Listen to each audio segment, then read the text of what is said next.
Hello दोस्तों, जय मसीह की। मेरा नाम है विनीश मसीह। ब्यूटीफुल बाइबल स्टोरीज में आप सभी का स्वागत है। आज की वीडियो कुछ खास है और इसे देखना और समझना हर एक मसीहियों को जरूरी है।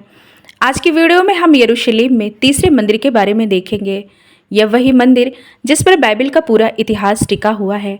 यहोवा परमेश्वर का भवन या मंदिर क्यों बनाया गया था और इसे कितनी बार बनाया गया तथा इसे कितनी बार नष्ट किया गया है और अब इसे तीसरी बार क्यों बनाना जरूरी है। क्या बाइबल में तीसरे मंदिर के निर्माण के बारे में कुछ लिखा है?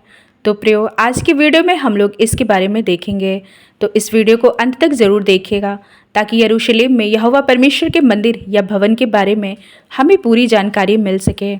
यदि अभी तक आपने हमारे इस चैनल को सब्सक्राइब नहीं किया है तो सब्सक्राइब कर दीजिए और बेल आइकन को भी दबा दीजिए, जिससे आने वाली वीडियो की नोटिफिकेशन आपको जल्द मिलने पाए। तो आइए वीडियो स्टार्ट करते हैं। आज दुनिया की भाग दौड़ भरी जिंदगी में लोग बहुत ही व्यस्त रहते हैं।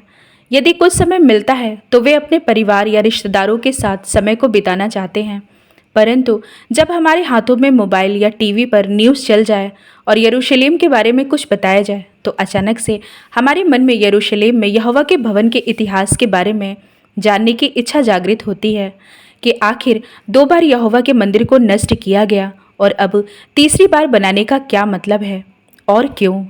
क्या तीसरे मंदिर का सीधा संपर्क अंत के दिनों से है? यही सब सवाल हमारे मनों में चलते रहते हैं। तो प्रियो, आइए इन्हीं सब सवालों के जवाब को देखेंगे, परंतु तीसरे मंदिर के निर्माण से पहले इसके इतिहास पर नजर डालेंगे कि बाइबल हमें इसके बारे में क्या बताती है। इजरायली जब मिस्र की गुलामी से आज़ाद हो चुके तब यहोवा परमेश्वर ने मूसा को आज्ञाएं और अपने द्वारा बताए गए नियम भी दिए। इन सब के बाद यहोवा की वाचा का संदूक रखने के लिए एक भव्यशाली तंबू भी बनाने के लिए कहे। तब उस तंबू को बनाने के लिए इजरायलियों ने अपनी इच्छा से तंबू के लिए सामग्री भी दिए और बड़े ही हियाव और हर्ष से वे सब यहोवा के तंबू को बनाने में अपना योगदान भी दिए। जब तंबू बनकर तैयार हुआ तब मूसा ने यहोवा के कहने के अनुसार अपने भाई हारून और उसके पुत्रों को यहोवा के तंबू का याजक बनाया ताकि इजरायलियों के लिए पाप बलि, मेल बलि, धन्यवाद बलि, अन्न बलि आदि को चढ़ाया करे। यहोवा ने याजक बनने के लिए इजरायलियों के 12 गोत्रों में से लेवी गोत्रों को चुने थे, परंतु एक परेशानी थी क्योंकि यहोवा का वह तंबू कोई स्थायी नहीं था कि एक जगह पर बना रहे। इसलिए इस्राएली जहाँ जहाँ भी जाते यहोवा की वाचा का संदूक और तंबू लेकर जाते थे, क्योंकि उन्हें वादा किए गए देश में पहुँचना था, जिसके बारे में परमेश्वर ने अब्राहम, इसहाक और याकूब से कहे थे। अब इजरायली जब एक जगह पर स्थिर होकर रहने लगे तब उस समय पर उनकी अगुवाई शामुएल नबी करता था। इजरायलियों के द्वारा जब एक राजा की मांग हुई तब यहोवा ने शाऊल को इजराइल के पहले राजा के रूप में अभिषेक किए। इजराइल का दूसरा राजा इस्राएलियों में से ही यहूदा गोत्र का यिशै का पुत्र दाऊद इजराइल का राजा बना। दाऊद के शासनकाल के दौरान उस समय का नबी या भविष्यद्वक्ता नातान नामक एक नबी था। तब दाऊद, जो अपने पिता यिशै के घर से ही यहोवा परमेश्वर का भय मानता था और राजा बनने के बाद भी वह परमेश्वर से प्रेम करता था, एक बार राजा दाऊद को यहोवा के भवन को बनाने की इच्छा हुई।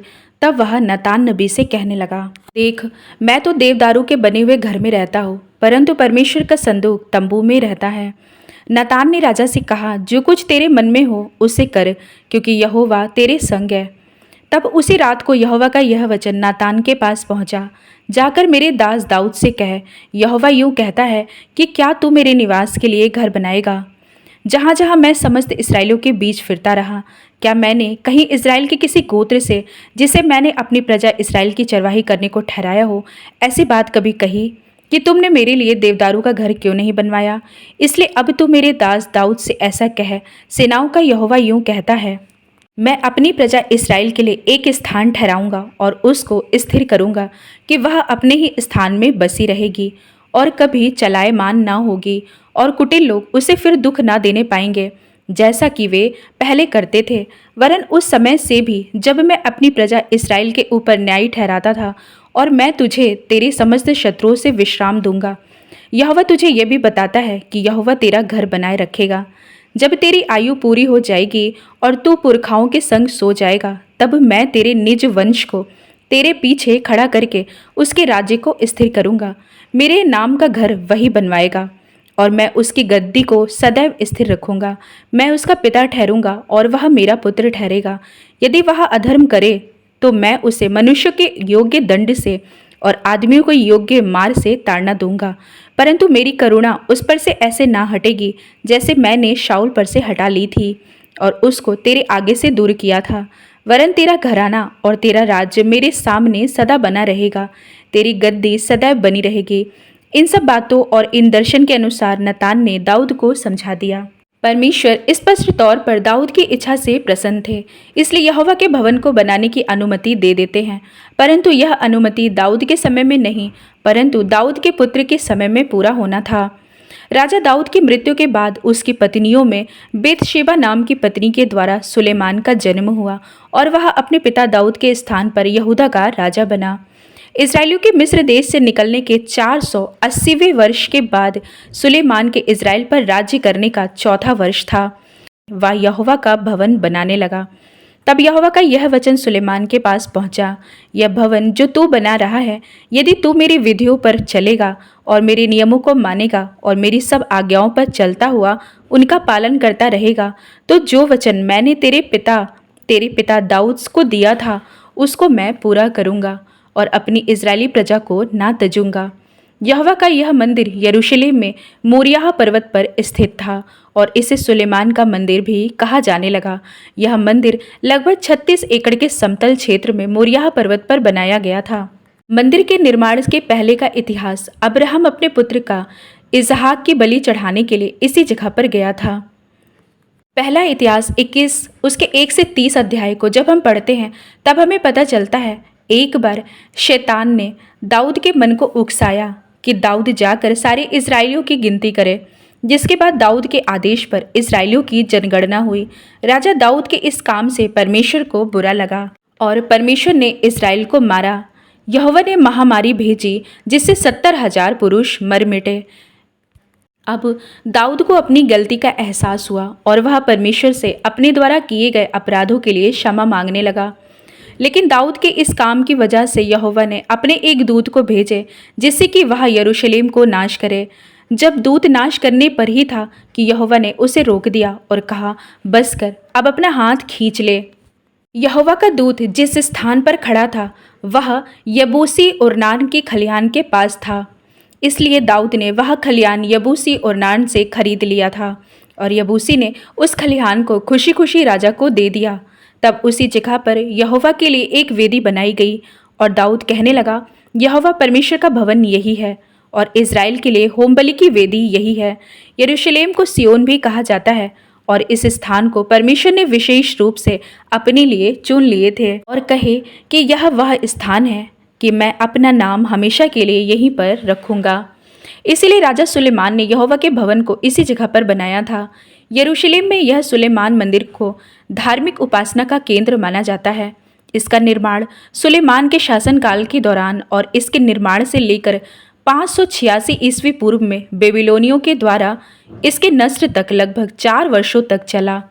सुलेमान के मंदिर को 2 बार नष्ट किया जा चुका है। पहला मंदिर लगभग 586 ईस्वी पूर्व में यरूशलेम की बेबीलोन के घेराबंदी के दौरान नष्ट किया गया था तथा दूसरी बार बने मंदिर को 70 ईस्वी में रोमन घेराबंदी के दौरान नष्ट किया गया। यरूशलेम में दूसरी बार बने यहोवा के भवन को जरुआ बावेल का मंदिर कहा जाने लगा, क्योंकि दूसरी बार बने मंदिर में जरुआ बावेल ने मदद किया था। यह मंदिर यीशु के समय में भी स्थित था जब यीशु इस संसार में थे। हेरोदेश राजा ने इस मंदिर को कुछ ठीक कराया था, जिसके बाद इसे हेरोदेश के शासनकाल का मंदिर कहा जाने लगा। सब मिलाकर यह मंदिर 600 सालों तक खड़ा रहा, जब तक कि 70 ईस्वी में रोमनों ने इसे नष्ट नहीं कर दिया। अब हमने जान लिया कि यरूशलेम में यहोवा का मंदिर क्या था और इसकी अहमियत क्या थी, परंतु इतने सालों तक आज भी यरूशलेम में यहोवा के मंदिर को तीसरी बार बनाने पर बल दिया जाता है, क्योंकि बाइबल के बहुत से आयतों और अध्यायों को पढ़ने पर पता चलता है कि कुछ चीज़ों का होना अभी बाकी है जो सीधा संबंधित तीसरे मंदिर के निर्माण से है। जैसा कि दानियल के द्वारा देखे गए दर्शन में इस युग के अंत के समय में बलिदानों का फिर से शुरू होना और उसे बंद भी करना शामिल है। तथा एक प्रधान भी उठेगा अंत के समय में, जो इस्राएलियों से 7 साल का वाचा बांधने पर उसे 3.5 साल में ही तोड़ देगा। और वह यहोवा के मंदिर में बैठकर अपने को ऊंचा बताएगा और परमेश्वर की निंदा करने के लिए अपना मुंह खोलेगा। और इसके अलावा मंदिर के कंगूरे पर घृणित उजाड़ने वाली वस्तु की भी बात लिखी गई है। तथा थिस्सलुनीकियों की पुस्तक के आधार के अनुसार यीशु के आगमन के पहले वह प्रधान अर्थात विनाश का पुत्र आएगा और दानियल की भविष्यवाणी पूरी होनी है। इसके अलावा भी यह हेजकेल के दर्शन से पता चलता है कि वह भी एक मंदिर का निर्माण की बात कर रहा है और उसमें वह जिक्र करता है कि एक बार फिर से पशु बलि दी जानी चाहिए।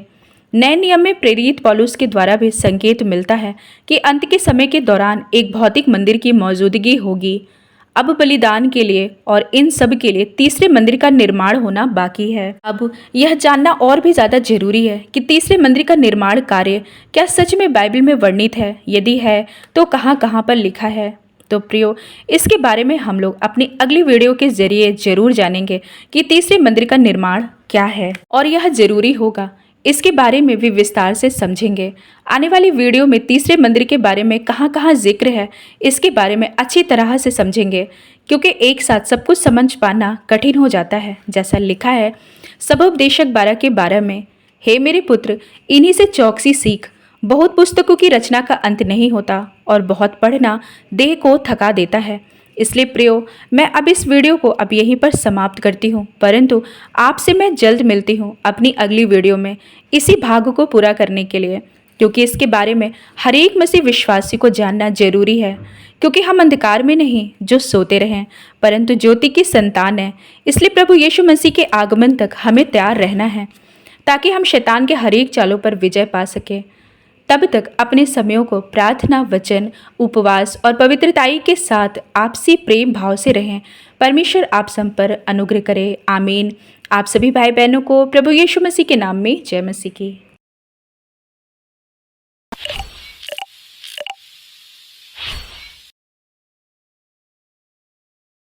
तो दोस्तों, कैसी लगी आपको स्टोरी कमेंट में लिख के बताइए। आगे ही ऐसी वीडियो देखने के लिए हमारे चैनल को सब्सक्राइब कर दीजिए। जय मसीह की दोस्तों।